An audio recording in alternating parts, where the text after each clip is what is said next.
Hey guys, it's Sasha. The economy is booming, company performance is rebounding, consumer confidence has bottomed out, and stocks are about to start printing returns. But if you read the media or watch finance channels on YouTube, you wouldn't know it. The unanimous opinion is that the world is about to burn. We're about to enter World War III in the Middle East. The biggest stock market crash ever is coming, and it is irrefutable. Credit card debt is at all-time highs, savings rates has collapsed down to almost zero, student loan payments in the US have resumed, squeezing budgets that are already at breaking point after the biggest inflation spike in a generation. Oh, and there's always a recession a few months after rates go up, and rates have just gone up. So if you listen to all of this, it's probably not surprising that you too would be certain of the impending doom and gloom. It's absolutely definitely happening, right? We're all here knowing it's coming. All the newspapers are saying it's coming. And of course, the way that the economy and the stock market works is when everyone sits around expecting a specific outcome, expecting one particular thing to happen because look, charts say so, that outcome is 100% guaranteed, and it definitely happens every time. And if you do not agree, you are an idiot because you don't listen to the data. But the reality is a lot more complex than, finding a chart of what happened 50 years ago and then expecting the same exact thing to happen because one particular metric just happens to look the same. And I know there will be the usual comments saying, oh, Sasha, you think it's going to be different this time. This time is different according to Sasha. And yes, I unashamedly think that this time is different because every time is different. Every situation is unique and has its own drivers and its own things to consider. And I prefer to base my own investing decisions on slightly more comprehensive data analysis. From where I'm sat, I am seeing one of the biggest investing opportunities in decades. So please excuse me for taking advantage of that while everyone else is doing constipated faces and YouTube thumbnails telling you to sell all of your stocks. The S&P 500 is now down 10% since the end of July. Inflation is on the way out and interest rates in the US have peaked. So while everyone is panicking, you can buy stocks selling off at a discount using an app like Webull, who are the sponsors of today's video. And remember, it's Webull, not Wee Puppy, although technically speaking this puppy does wee a lot since I got it at the weekend, but I'm going a bit off track here. Webull is now available in the UK, and they are offering 8 free shares worth up to $2,000 each to new customers.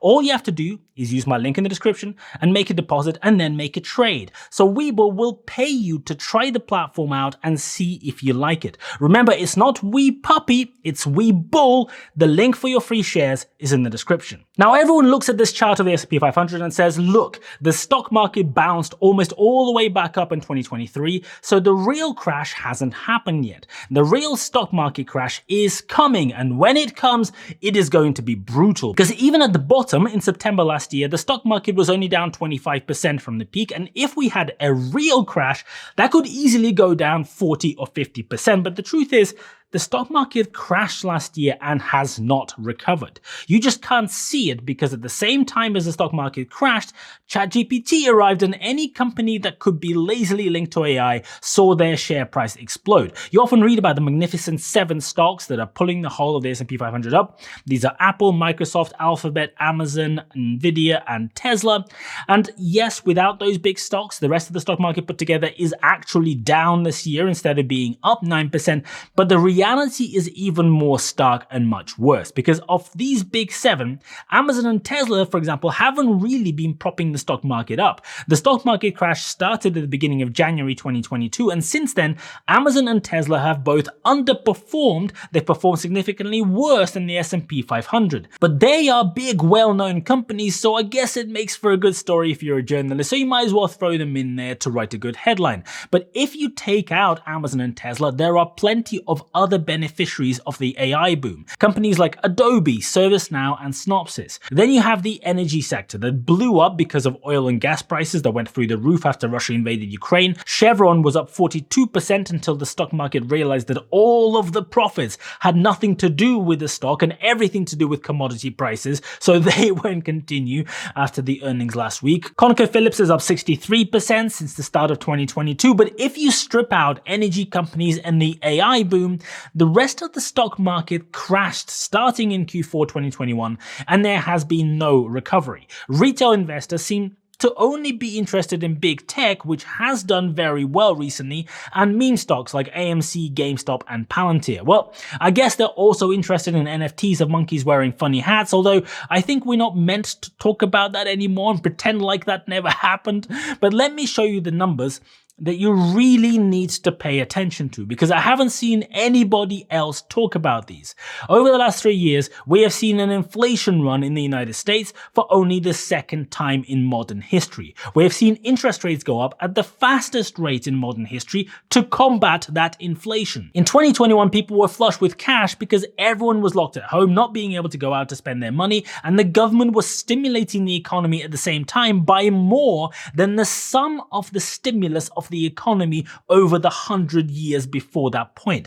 But as the injection of cash flushed through, we saw the inevitable inflation spike. And suddenly everyone has gone from paying off their credit card debt and saving money to racking up their credit card debt and not having any money to save at all. And there are two things that multiply here. One is the actual lack of money, because wages have not kept up with inflation, and so while food in the shop and gas at the pump has gone up, the amount of money that you get paid has not. So people have less money to spend, and we saw a contraction in the rate of growth of a lot of companies through 2022. On top of not having money, people don't have confidence. Consumer confidence is one of the most important factors in the stock market doing well, but it is also one of the least appreciated and least understood factors. At the end of 2022, consumer confidence was on the floor. People would not spend money unless they absolutely had to. You can see it right across different data sets. You could see it in new car sales data, you could see it in travel, but you couldn't see it in GDP data, because GDP has been growing during this period. And remember,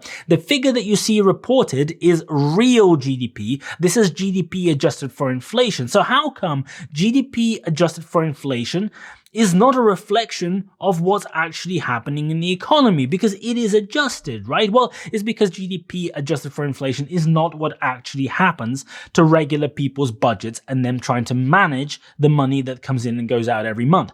Energy bills are way ahead of inflation. Price of petrol is way ahead of the average inflation. Food prices have gone up many times more than the average rate of inflation over the last 2 years. The most basic things where people feel the price increases every day are up significantly ahead of inflation.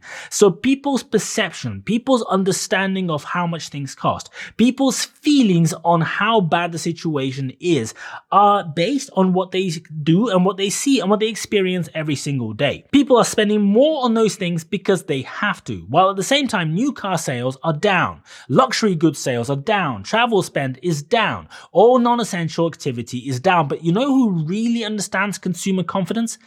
Advertisers. The moment people stop spending money, the advertisers stop advertising because they really care about their return on investment. Here is my Google valuation model, for example. You can see the waves of advertisers spending money there. In 2020, everyone pulled back because everyone was in panic mode. People stopped spending money on ads. Then in 2021, we saw the bounce where people had a lot of money to spend. Then the crash in consumer confidence started in 2022. The top two lines here are Google search ads and YouTube ads. You can see how the year-on-year growth went lower and lower and lower until it was negative in Q4 last year. And last winter, I was making videos explaining why the data is pointing to a bottom in this drop. And here you can see a small improvement in Q1, and then a small rebound in Q2, and then the numbers suddenly are in double-digit growth in Q3. Last night, Pinterest published their data. Here it is. Revenue growth fell to 4% in Q4 last year, then went up to 5%, then 6%, and it's now at 11%.